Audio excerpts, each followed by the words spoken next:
Good evening. Excuse me. I know women aren't allowed inside here. I'm not trying to break any rules, I promise. I really need to speak to him. Yes, him, please. Yes, I understand, sir, but I've been waiting for weeks now. I've been coming here every evening, hoping today would be the day he gives me even a minute. Just one conversation, just one chance to ask him what everyone in the entire business world has been whispering about. I know you're only doing your job, but please, I'm only asking for a moment. A moment with him could change everything for me. Please. No, I'm not here to cause a scene. I'm not here for drama. I've been tracking his schedule so carefully.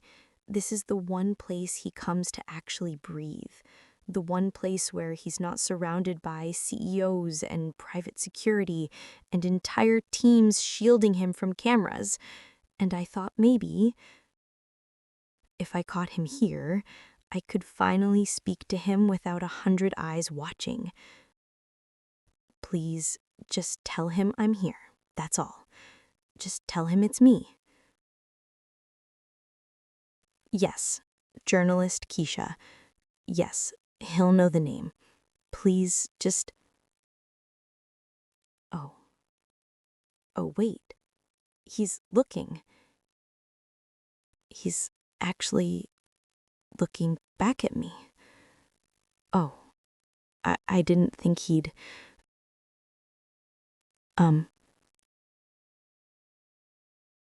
Okay?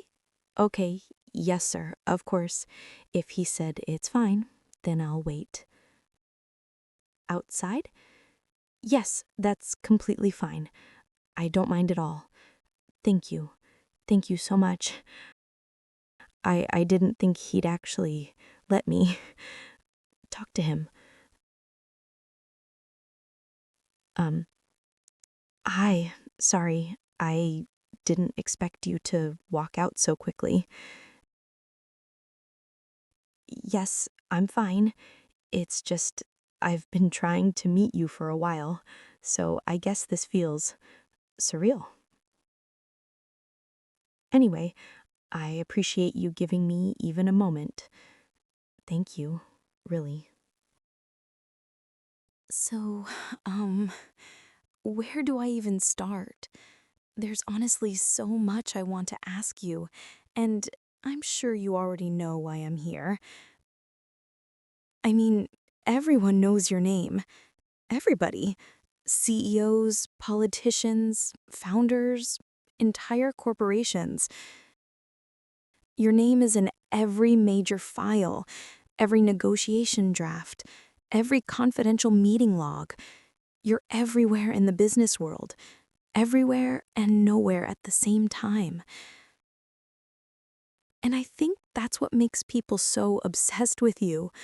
They see you sitting quietly in the corner of the room while the people who claim to run the world keep glancing your way, like they're waiting for you to nod or breathe or say one word. One single word from you, and they act like the entire trajectory of their company could shift. I've seen you at conferences where billionaires argue for hours, and then suddenly they look toward you and you just stand there, silent, unreadable, and somehow the whole conversation resets. Like they needed you to approve something without saying anything. I've interviewed men who run entire government-backed companies, and when your name comes up, they sit straighter. They lower their voices. They choose their words carefully. And yet, no one knows who you are. No public records, no interviews, no past, no social media, just this mysterious figure who shows up when it matters and disappears before the world can blink. And that's why I'm here. because everyone keeps theorizing and guessing and creating stories about you, and I wanted to understand you myself. I wanted to look you in the eyes and feel the energy for myself. This energy people keep describing, this silence that apparently makes powerful men nervous. And honestly, sitting here with you right now, I think I understand why. There's something about you that feels bigger than anything I've reported on. You know, I've been in this field long enough to know when someone is being exaggerated by the media and when someone is being under-described because no one truly understands them. And with you, it's the second one, easily. Because the more I studied your patterns, the more I realized people only ever see the surface of you.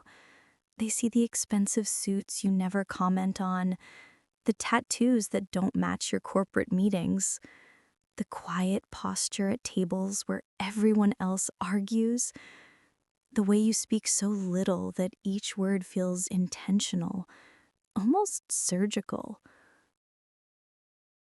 And I kept thinking, how does a man like you exist in these circles without being publicly known? But the thing is, you're not just in the circles, you're woven into the structure holding them together. CEOs don't fear other CEOs. Billionaires don't fear investors. But they fear losing access, losing leverage, losing the one person who can bring two worlds together with a single call. And that's you. You're the hinge, the middleman, the only person everybody needs, and no one can explain why, but people can feel it. And I guess that's what drew me toward you too. That same pull, that same unsaid gravity. Because if I'm being honest, I don't think I came here tonight just for the story. I think I came here because I've never met someone who carried power so quietly. Someone who didn't need to brag or posture to make a room shift around them. Someone who makes people nervous without lifting a finger. And maybe I wanted to see how it felt to sit across from you. And now that I'm here, now that you're actually listening to me, I don't know. I feel like I'm not just talking to the man the world whispers about. I'm talking to someone deeper, someone with a past no one can touch. Wait, hold on. You want me to talk about myself?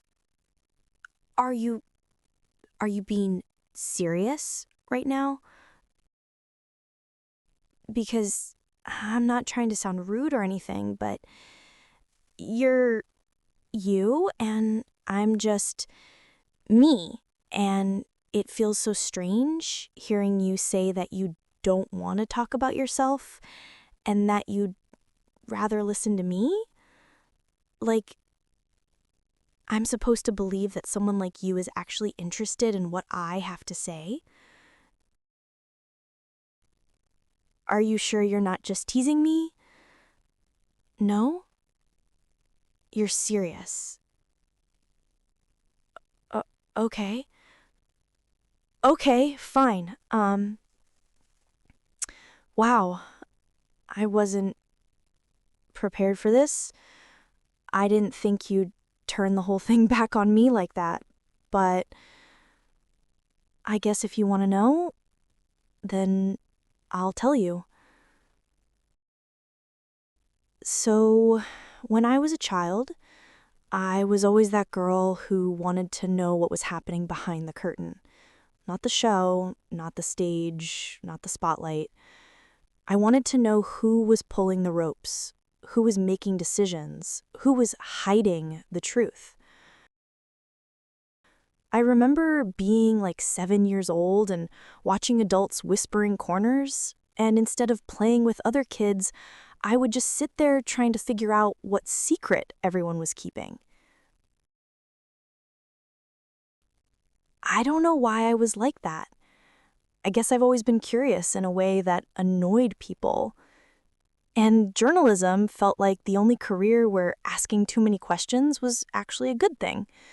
So I grew up chasing that feeling. That need to uncover the part of the story everyone else ignored. And maybe that's why I became, well, me. The girl everyone calls when they want a real interview. The girl who gets into rooms she shouldn't. The girl who notices the details people try to hide. But right now, talking to you like this, I don't know, it feels different. It feels like I'm the one being seen. Should I, should I keep going? Is this what you meant? You really want to hear this? Okay. Okay, then I'll keep talking. Um, where was I?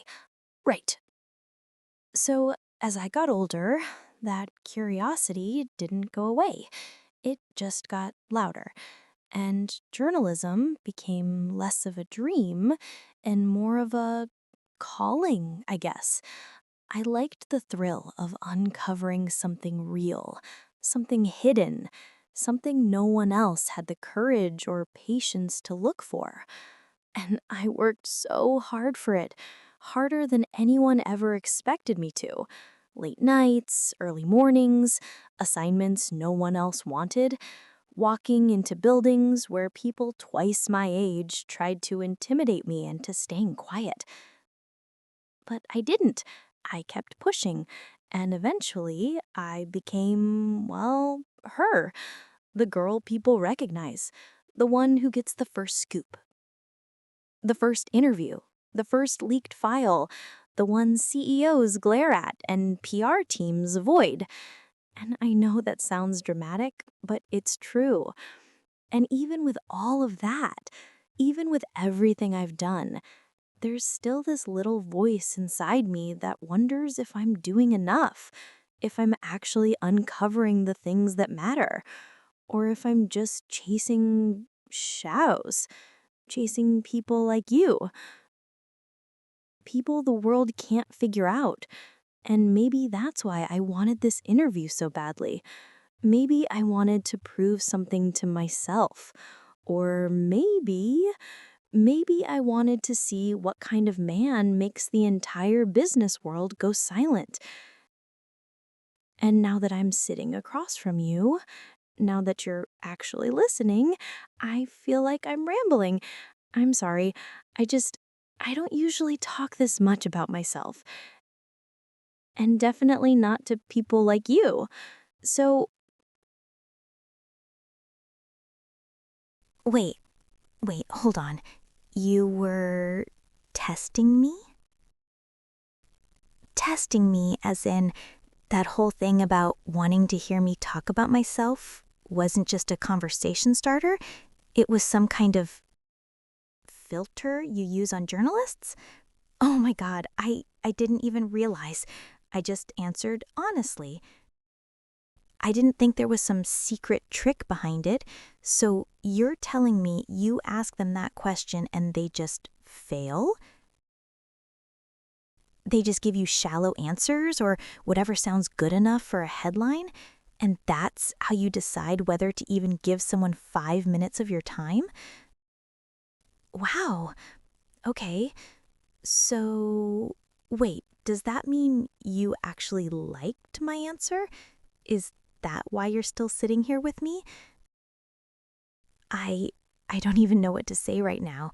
Um Honestly, this feels so surreal and embarrassing and flattering at the same time because I really wasn't trying to sound special or anything. I was just talking about me, the real me, not the journalist persona, not the camera voice, just me.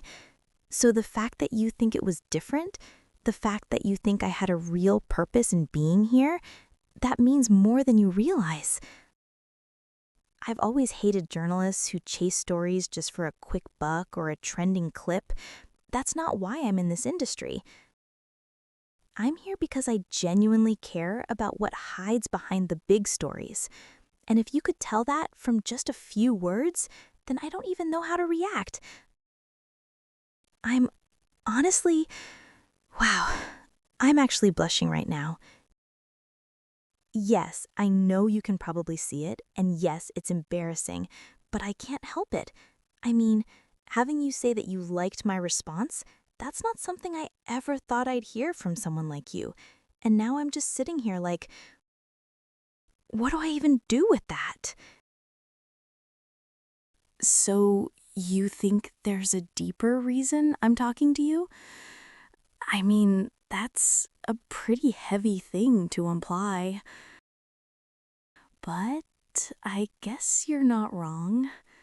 I mean, yes, I'm a journalist. And yes, I came here because you're the biggest mystery in the business world. But that's not the only reason I'm sitting here. And I know this might sound unprofessional, and I know I probably shouldn't say it out loud, but you asked for honesty, right? So here it is. You're kind of hot. Like, really hot. And I don't say that lightly. I've interviewed a lot of men, CEOs with perfect haircuts, founders with magazine cover smiles, influencers with entire stylists behind them. And none of them ever made me feel nervous. None of them ever made me forget what question I wanted to ask next. None of them ever made me sit up straighter without realizing. But you're different. And it's not just your looks, even though that's definitely part of it. It's the way you carry yourself, the calmness, the silence, the way your presence fills a room without you saying a single word, and the mystery. God, the mystery. Every other powerful person I've met is loud about it, bragging, showing off, flaunting achievements, drowning in their own ego. But you're like a shadow they're all scared of, like the person they call when everything goes bad and they need someone who won't judge them. There's something about you that doesn't feel like the business world at all. It feels deeper, darker, quieter. And I guess maybe that's why I'm sitting here telling you things I've never said to anyone. You just have this gravity, this pull. Like, I'm not talking to a man with influence. I'm talking to someone who was born with it. So, you're actually willing to answer a few of my questions? I wasn't expecting you to say that. I mean, don't get me wrong, I've been dying to ask you things ever since I first laid eyes on you, but hearing you acknowledge it, hearing you give me permission, it feels different, heavier. Like whatever you choose to say is going to be something I'm not supposed to hear, something the world isn't supposed to know. And I don't know why that makes my heartbeat act like it has its own little agenda, but it does. Anyway, okay, let me think. There's so much the media says about you, so many theories and rumors and stories, but none of them feel real. So I guess my first question is, what do you think about everything that's happening in the media right now? All the noise, all the chaos, all the so-called breaking news, all the things people believe so blindly. I've spent years inside newsrooms, and even I get overwhelmed by the amount of absolute nonsense people choose to trust. But you're on a different side of it. You're someone people talk about but never get to actually hear from. So what does that feel like, being this myth, this silent force, this unnamed presence in the background of every major story? And I know you're going to have a very particular way of answering this, something sharp, something real, something that'll make me rethink the way I've been looking at the world, because everything about you feels like that. Like you don't just see things, you understand them. And it's intoxicating, honestly, sitting across from you, watching you think before you speak, watching your eyes focus like you're measuring the weight of the truth itself. It makes me want to listen to every single word you choose to share. So, you're saying it's easy to control people? That people believe whatever appears on the news because it's the only thing they ever actually see? And honestly, hearing you say it like that, it's kind of terrifying, because I've worked in the media long enough to know how quickly a story can be twisted, edited, reshaped, repackaged, and sold. But hearing you talk about it, you make it sound like child's play, like the whole world is just soft clay in the hands of the right person, the right voice, the right narrative. And when you say people have no idea what's going on behind closed doors, behind the smiling politicians, behind the luxury boardrooms, behind the philanthropic speeches, I believe you. Because you've seen those rooms. You've walked into those places without shaking, without flinching, without needing an introduction. And you're right. The ones the public thinks are powerful, the ones splashed on magazine covers, the ones people obsess over online, they're not the ones pulling the strings. They're just the faces, the puppets, the placeholders.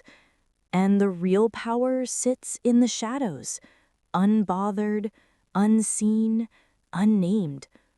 People like you. People the world doesn't know how to categorize because you don't fit any of the narrative boxes. And I don't know what's scarier, the fact that you know this much, or the fact that you say it so casually, like it's just the way the world works, like it's obvious. Like the rest of us are still children trying to understand a language we were never taught. And the deeper you talk about it, the more I realize how tiny the media actually is, how tiny I actually am in comparison to the scale of things you've witnessed. And then, when you said the ones who are truly in control are people we've never seen before, people whose faces have never been broadcasted, whose names have never trended, whose signatures never appear on public documents, it sent chills down my spine, because it made me realize something. Something I think everyone instinctively knows but refuses to accept. That real power doesn't want attention. Real power doesn't want a spotlight. Real power doesn't need validation. Real power stays quiet, hidden, untouchable. And suddenly, everything makes sense. Why CEOs act differently around you. Why politicians change their tone when you enter a room. why every major decision maker seems to treat you like the one person they cannot afford to lose. Because you're part of that unseen layer, that deeper level of influence. The place the public will never access. The place the media will never be allowed to report on. And that makes me weirdly fascinated. I mean, I should be intimidated right now. I should be terrified. But instead, I'm just drawn in. Like, hearing you talk about these things is making me forget the entire reason I came here. Because the way you speak, the way your voice drops when you talk about the hidden world, the way you make it sound like a universe only a select few even know exists, it's addicting. You're addicting. Everything about you feels like this magnetic force I can't pull away from, and I hate how much I'm enjoying it. Because I know you're letting me hear things no one else gets to hear. And I don't know why you're choosing to tell me, but I can't lie. I'm hanging on every word you give me. Wait, hold on. What do you mean I can't put this out in public? What do you mean you can't allow it? I'm confused. You literally just told me I could ask questions. You literally just sat here and told me pieces of the world no one else gets to hear. And now suddenly you're saying I can't use any of this? Why? Why would you do that? You can't just pull me into this, let me see this part of you, and then pull the rug out from under me like that. I mean, I know I'm the one who's supposed to read people, but this time you caught me. You really caught me off guard. You really said all of that just to tell me I can't use it? Wow, that's actually smooth. You're good. You're good. I'll give you that. Honestly, I know you're the one everyone listens to, the one everyone respects, the one nobody argues with. But I didn't think you'd play me like that. I didn't think you'd turn all of this into some kind of test or trap or whatever this is. And the annoying thing is, I can't even be mad about it because you're right. You're absolutely right. You're right that I told you those things about myself because you asked. You're right that I opened up because you wanted me to. And you're right that it would be strange, wrong even, for me to take what you said and plaster it all over the world. So fine. Fine, I get it. I get what you're saying. You win this round. I'll put the tape down. I'll erase everything. I won't publish a word. Is that what you want? Fine. I'll do it. I'll drop the interview. I'll walk away from the biggest story I've ever gotten close to. There. The recorder is off. There's nothing running, nothing capturing your voice, nothing saving your answers. It's just me now. Just me talking to you as a person. Not as a journalist, not as a reporter, not as someone trying to chase a headline, just me talking to you. And honestly, it feels weird, but in a strange way, it feels better. Because the moment I put the recorder down, my whole chest relaxed. Like I wasn't performing anymore. Like I wasn't calculating. Like I wasn't waiting for the perfect quote. It's just you and me. And this strange little pocket of truth we somehow slipped into.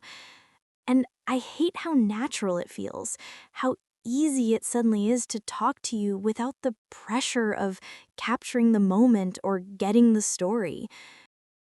Because now I'm not thinking about any of that.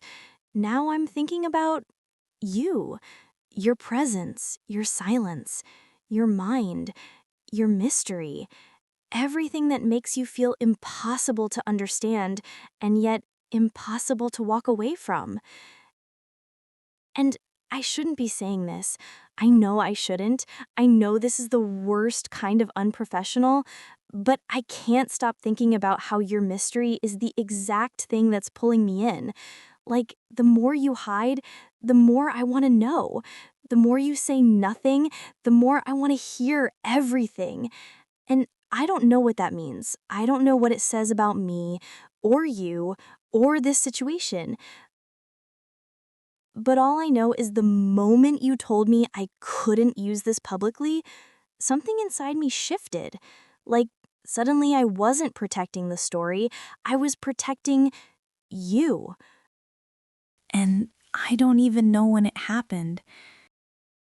But somewhere between you talking about the world like it's a board game and you looking at me like you could read every lie I've ever told myself, I realized something.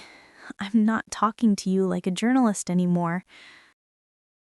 I'm talking to you like someone who's completely gone, like someone who's falling for the very thing I swore I'd never let control me. Because the truth is, I'm crazy about you. I don't even know how else to say it. Your mystery, your silence, the weight of your presence, the way you make everything feel bigger without trying. It's all getting to me, and I hate how much it is. I hate how much I want to sit here and forget the entire reason I came. Forget the interview, forget the story, forget every rule I've ever followed. Because I'm sitting across from someone who doesn't feel real. Someone who feels like a shadow and a storm and a secret all wrapped into one. Someone I shouldn't want, but do. And the worst part is, I don't even care if this never becomes a story anymore. I don't care if I walk away empty-handed, because being here with you, talking to you like this, hearing you open up even just a little, it's worth more than any interview I could ever publish. And I know you can probably see it in my face, see it in the way I'm looking at you right now. I'm not hiding it anymore. I'm crazy about you. You know, the more I sit here, the more I realize how insane this is.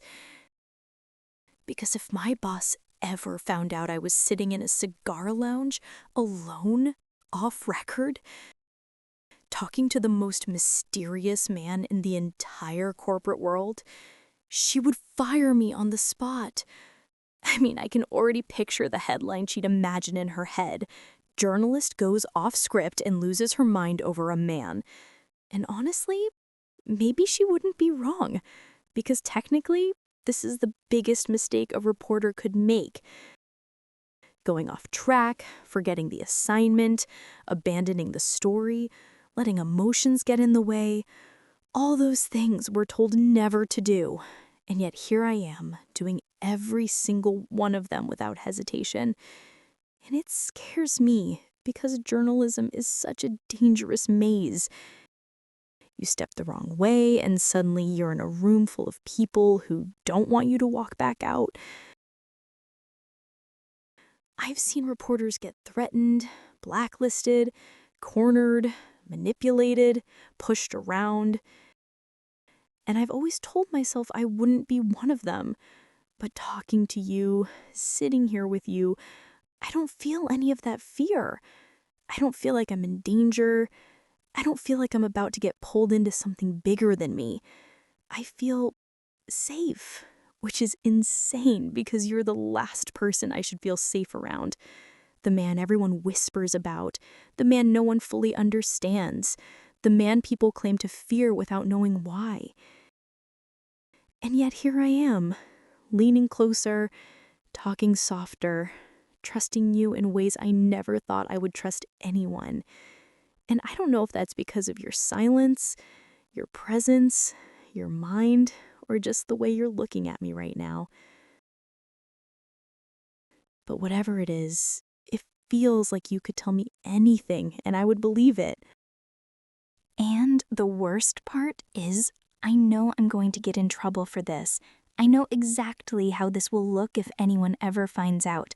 A journalist abandoning her entire career path because she stumbled into a man with enough gravity to pull the whole room toward him. But the thing is, it's not just about the job anymore. Journalism has always been risky, always been filled with people who smile in your face and then try to ruin you behind closed doors. Every time I brought a story to light, I knew I was poking at something dangerous. And sometimes I thought about how easy it would be for someone to shut me up, to bury me, to make me disappear. But sitting here with you, that fear doesn't exist. It's just gone. Like the moment I sat down, I felt like the world couldn't touch me, like nothing could happen to me as long as you were here. And I hate that I'm admitting that because I pride myself on being independent, strong, untouchable. But you make me feel protected in a way I didn't even know I needed. Like, if someone came for me right now, if someone tried to blackmail me or threaten me, you would just eliminate the problem. And I don't know what that says about my sanity, but it's making me fall even harder. Because when you said that thing, when you told me that if I wanted, you could have all these companies shut down in a month, that wasn't just power. That was something else.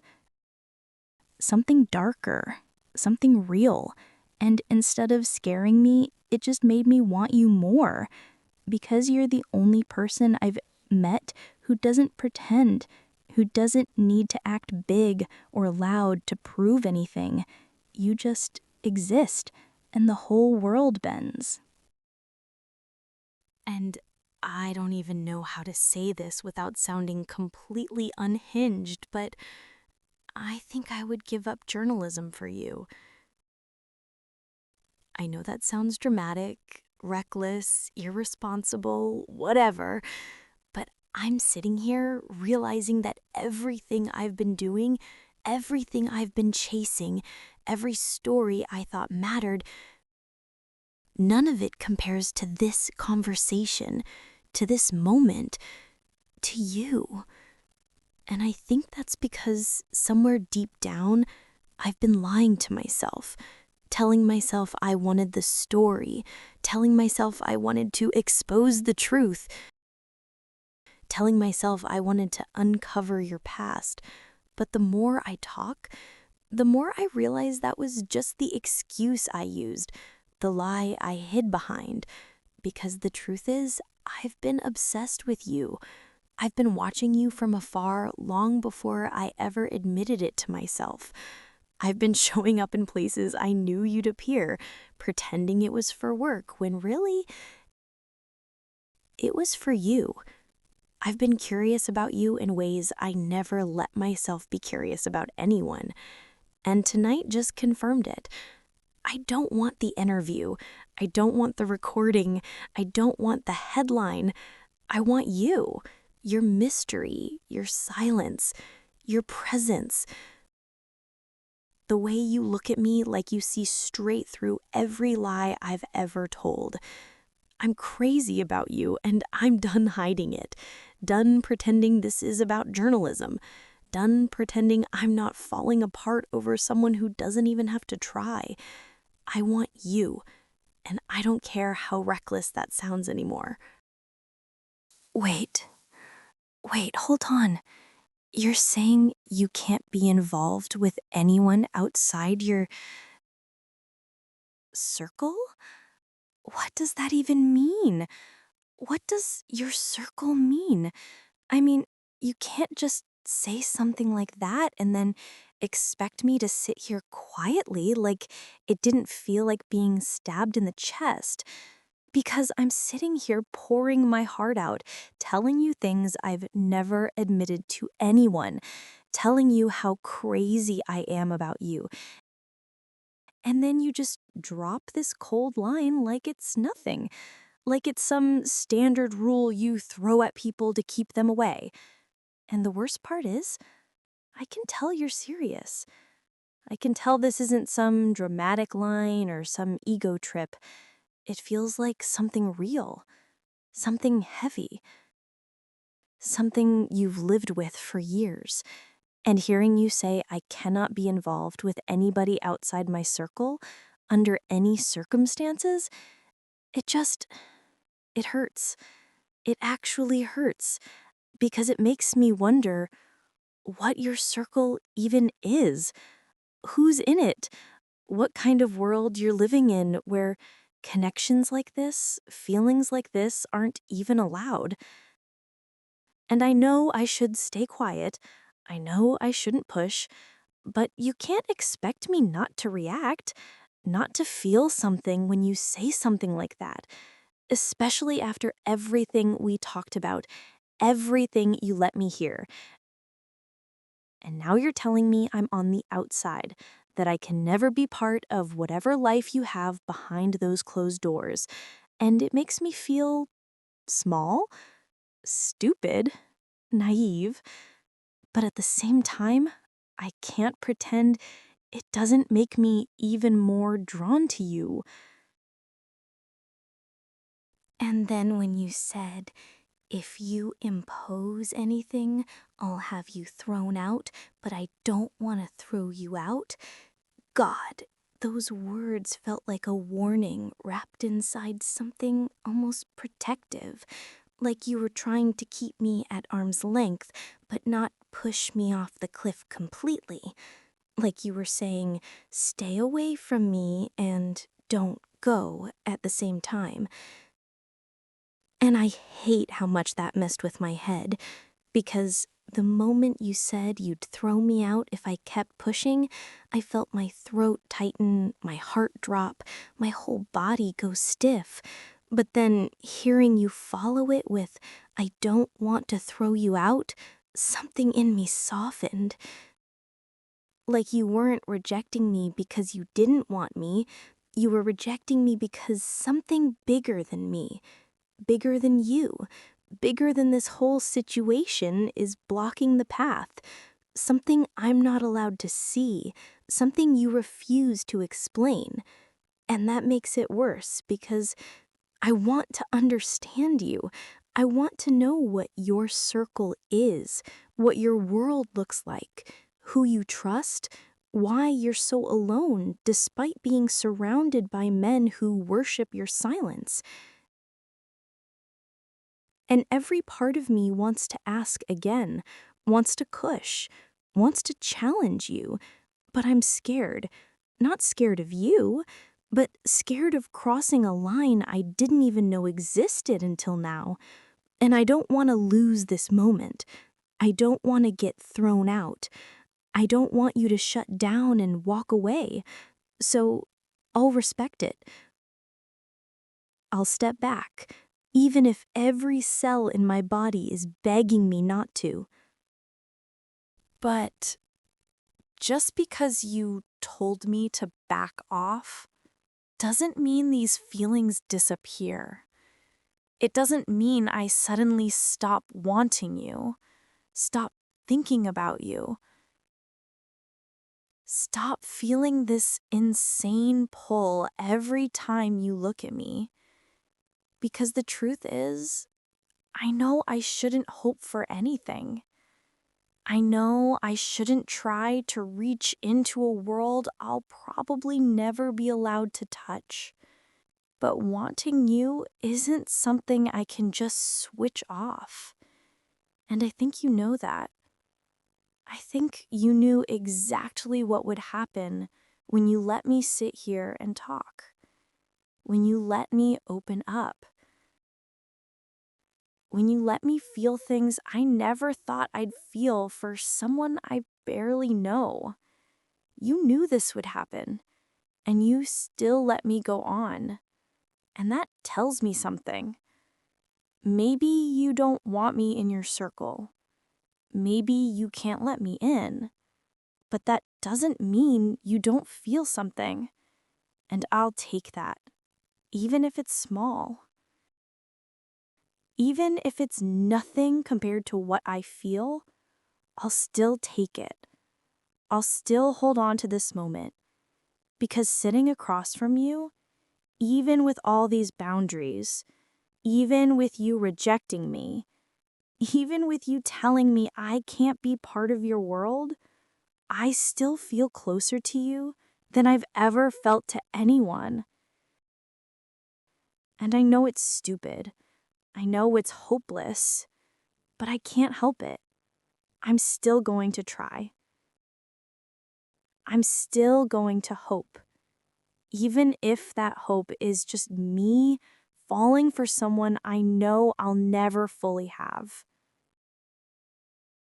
You know, the more I sit here thinking about everything I've said, everything you've said, everything that's happened in the last hour, the more I realize I might have pushed too far, or maybe I felt too much, or maybe I crossed some invisible line I wasn't supposed to cross, and I can feel it now, in the silence between us, in the way you're looking at me, like you're trying not to say something, trying not to let something slip, trying to remind yourself of that boundary you told me about, that circle you won't let me into. And I get it. I really do. I know I made things messy, emotional, complicated. I know I said more than I should have. I know I let my feelings spill out in a way that probably made you uncomfortable, or irritated, or just tired. And I hate that I might have ruined the moment, ruined the connection, ruined whatever strange, beautiful tension was happening between us. But if I did, if I messed this up, then that's on me, and I'll accept it, even if it stings, even if it feels like my chest is collapsing in slow motion, because you told me the truth. You told me your rules, your boundaries, your world, and I walked right past them anyway because I couldn't control myself around you. Because everything about you made me forget how to act, how to behave, how to stay professional. And now I'm sitting here thinking, maybe you're done talking to me. Maybe I crossed the line one too many times. Maybe I should just take the hint and let this moment end gracefully instead of dragging it out. And it hurts. God, it hurts more than I want to admit. But if that's what you want, if you're done, then I'll respect it. So, I guess this is me accepting it. Accepting that maybe this is where the conversation ends. Accepting that maybe you've already pulled back.